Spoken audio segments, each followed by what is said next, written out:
Start by removing the previous grip.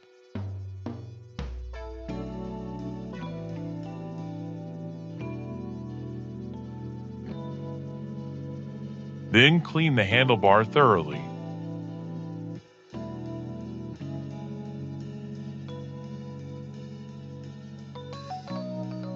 Measure 11 centimeters on the handlebar.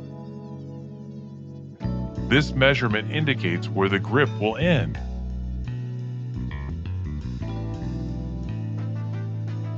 Then start pushing the grip gently, very calmly. Like rubber grips, these cork grips are quite tight, so that they will not come loose later. Therefore, you will need to use some force to get them in. Push the grip slowly with twisting movements, first at one end and then at the other in turns, so that it slides in naturally without damaging. Never force the assembly with hammering or harsh strokes, or the grip will tear. When you reach the 11 centimeters mark, it's done.